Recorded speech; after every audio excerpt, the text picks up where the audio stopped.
Excellent coating for your evaporator coils or condenser coils. If you've seen my 1 or 2 videos on coil coating before, instead of buying it local, because you'll find out if you buy these things local, you're going to be charged about 20 bucks a can or so. And if you buy them by the gallons, somebody might charge you as much as $380, $400 if you go to your local supply house for the gallons. Now, to spray the gallons, you get a lot more material when you get the coating and coat, because this is mostly propellant. So basically, refrigerant is used as a propellant, and so you're basically paying, well, I can't remember, it's nearly $1,000 a gallon, $800 a gallon to get the same material as if you would 1 gallon of this, because the majority of this is all propellant to push the paint out that's going to coat your coils. So when you're doing your heat exchangers like these, this is something that I use on 20-ton systems, 10-ton, 20 tons, multiples. If you have 5 or 6 20-ton coils to do the heat exchangers for outside, and you have 10 or 15 indoor coils, and they're going to be used in a corrosive environment, you use a high volume, low pressure spray gun, like a SATA. I have a SATA spray gun and a Brinks spray gun, back from my automotive days when I used to paint cars. And so they're high volume, low pressure, high volume guns, so they don't waste too much material. And that's when you use the gallons, when you're using big stuff. When you're using something little like this, then that little bit of extra money you're wasting on aerosol in a little tiny can, the time and materials it takes to clean a paint gun, when I have to tear down like the SATA or the Brinks paint gun, it's not worth my time to use gallons for small systems. But when you're dealing with 10 tons, 20 tons, 80 tons, 200 tons of coils to spray, you get it by the gallons. Now, instead of buying it local, you can find some online sources where, and you could get these like $290, not even $300. You find out, make a deal with a distributor, find out what volume do you need to buy to waive shipping, and it might be $1,000 or $2,000 or something like that. And then if you find a distributor who's outside of your state, with one of the states that don't charge sales tax, or just use your commercial, your wholesale license, and set up your tax ID form and all that kind of stuff. And if they're a big distributor who sells a lot of air conditioning products, find out what their minimum of everything you need to buy, so you don't pay no shipping, and you'll get even a steeper discount than you'll get from any of your local warehouses for your HVAC equipment or supplies or anything like that. So something like these, if you buy these, buy 8 or 10 cases of these at a time, because you do a lot of coils, especially if you're by the salt water, or somebody who's in corrosive environments where they're using chemicals that after several years cause leaks in the copper.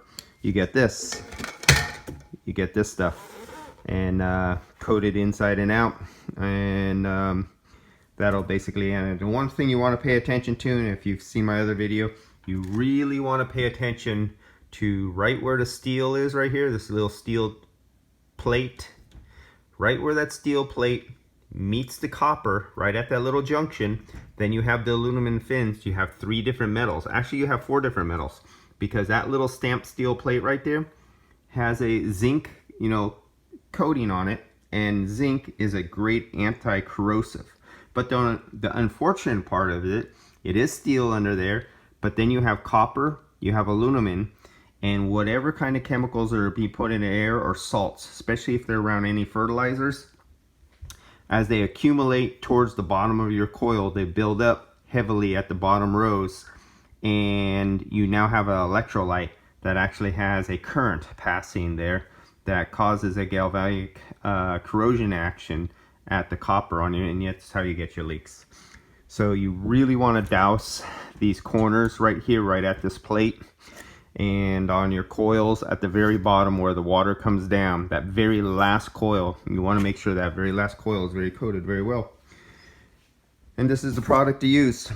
I still have not used that new product, Viper products. They say they have a clear, that's a spray can, but I kind of suspect it might be the clear version of this or some other companies, because this comes in gold, this comes in clear, and this comes in blue. I just personally happen to like blue.